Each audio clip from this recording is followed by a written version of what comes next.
여러분 안녕하세요. 혹시 문제 안 풀어오신 분 계세요? 없어요? 그 데스크에서 연락을 받아가지고요. 뭐 문제를 안 풀어오신 분들이 있다는 얘기를 데스크에서 하는데 다 풀어오셨죠? 제가 공지가 오래전부터 나가가지고 그래서 강의를 이제 하기 전에 한 20문제, 25문제 정도를 풀고 오셔야 됩니다. 근데 이제 대략적으로 한 20문제 정도 풀 거예요. 대략.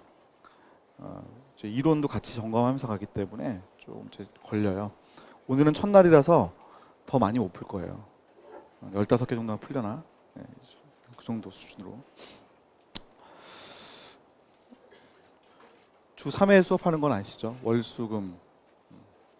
그래서 시작하는 시간은 9시 50분에 시작하기로 했고요. 1시에 끝나는 걸로 이렇게 잡았습니다.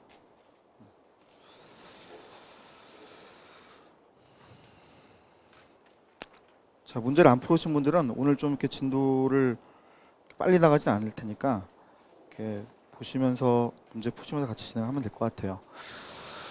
그 강의할 때에는 제가 일단은 뭐 문제집만 가지고 강의를 할 텐데 그 이론 때 했던 것들도 점검을 다 하면서 이렇게 쭉 넘어갈 거거든요.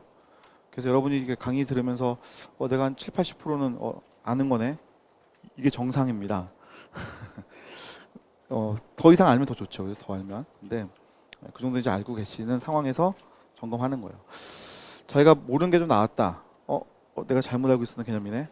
이렇게 되면 그거는 뭐 문제집에 따로 적으면 또 막 지저분해지니까 따로 이렇게 뭐 필기를 이렇게 다른 데 하시든지 아니면 노트 가져오셔가지고 거기다 이렇게 같이 적어놓고 하시는 게 좋아요.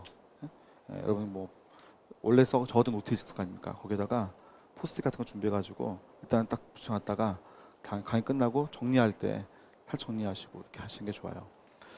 노트는 너무 이렇게 여러 권을 준비하는 건 좋지 않잖아요. 그죠? 우리가 교재라는 거 하고 문제집하고 결국 노트를 준비하는 건데 노트는 단권화를 시켜야 되거든요. 그것도 더 귀찮아가지고 책에다가 다 이렇게 정리하시는 분이 있는데 그건 너무 시간이 오래 걸려가지고 그 아주 똑똑한 사람들이면 모를까 그 효과를 본 사람들 저는 별로 못 봤어요. 그러니까 노트는 노트대로 그냥 가져가시고 책은 책대로 가져가는 게 좋아요.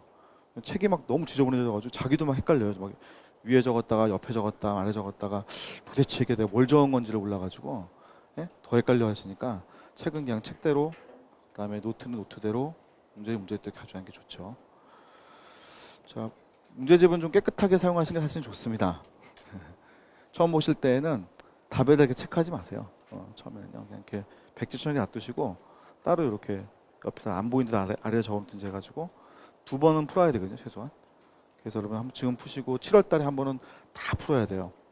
그때는 이제 체크하시면서 아는 건 확실히 이렇게 지우시는 그 필요성이 있죠. 그죠? 자, 그리고 문제를 풀 때에는 기출 문제도 같이 풀어주십시오. 자, 기출 문제, 중복되거나 이런 것들은 좀 문제에서 뺀 것도 있긴 있어요. 그래서 제가 강의할 때는 물론 설명을 다 드리긴 하는데 기출을 같이 풀어주셔야 효과가 좀 더 좋으실 거예요. 기출 문제는 한 번 풀어봤다 이런 분들은 당연히 다 다시 풀어야 될 거고요. 만약에 뭐 2번 이상 풀어봤다 그러면은 틀린 것만 추려가지고 좀 자기가 이제 몰랐던 개념만 추려가지고 보시는 게 훨씬 더 효과적입니다. 자, 그럼 오늘은 강의 1번 문제부터 시작하도록 하겠습니다.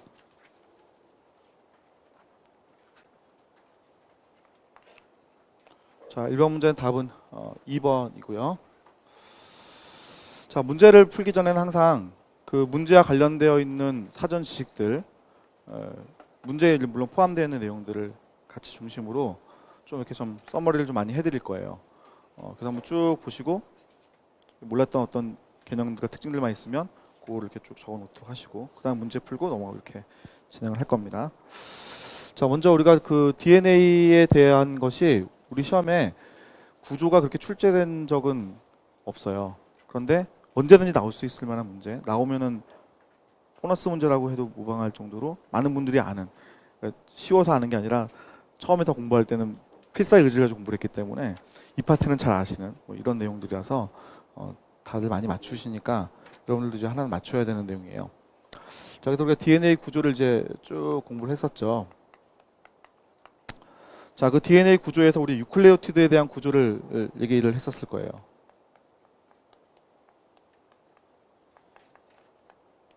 유클레오티드. 자, 그래서 우리가 그 인산, 그 다음에 오탄당, 그 다음에 염기, 이렇게 있는 것을 유클레오티드다, 이렇게 제가 이제 강의를 이제 처음에 했었을 겁니다.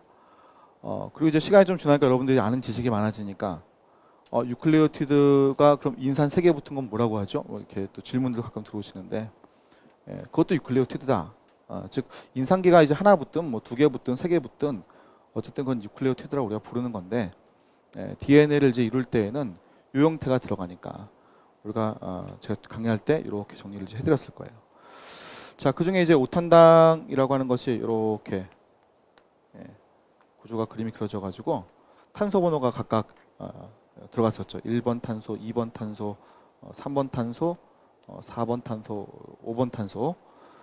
각각의 탄소에 붙은 염기들, 1번 탄소에 이제 붙은 게 염기, 1번 탄소에 붙은 건 염기, 2번 탄소에 붙은 것은 산소가 없으니까 H. 자, 그 다음에 3번 탄소에는 OH. 자, 그 다음에 5번 탄소에는 이제 인산기가 붙게 되어 있죠. 인산기는 이렇게 동그라미로 보통 많이 표현하게 되어 있고요. 자, 이때 그 오탄당과 염기까지를 우리가 이렇게 묶어가지고 유클레오티드라고 부른다. 유클레오티드라고 부른다. 아니, 죄송합니다. 유클레오시드라고 부른다. 이렇게 했었죠. 유클레오시드. 자, 이 유클레오시드라고 하는 것은 염기가 무엇이냐에 따라 달라진다. 즉, 유클레오시드라고 하는 것은 염기가, 자, 만약에 아데닌이라는 염기가 붙어 있다. A. 그러면은 유클레오시드라는 것은 디옥시. 자, 디옥시는 적기 귀찮으니까 제가 소문자로 D. 그 다음에 아데닌은 붙어 있다면 아데노신, 이렇게 이제 하게 되어 있죠. 만약에 그 옆에 T가 있다. 그럼 티민. 자, 그러면 요거 이제 디옥시 티미딘. 요게 이제 유클레오시드죠. 그래서 우리가 티미딘이라고 하는 물질은 방사능 동위원소를 여기다 붙여가지고 우리가 실험을 할 때 많이 쓰게 되어 있죠. 그런데 아데노신 같은 경우에는 RNA에도 들어있거든요. 그래서 우리가 디옥시라는 말을 이제 붙여가지고 디옥시 아데노신은 DNA를 구성하고 뭐 아데노신은 RNA 구성한다 이렇게 표현하기도 하는데, 티미딘 같은 경우에는 요거는 DNA만 있죠. 저쪽 RNA에는 이제 U가 있는 거니까 우리딘이 있다 이렇게 표현하거든요.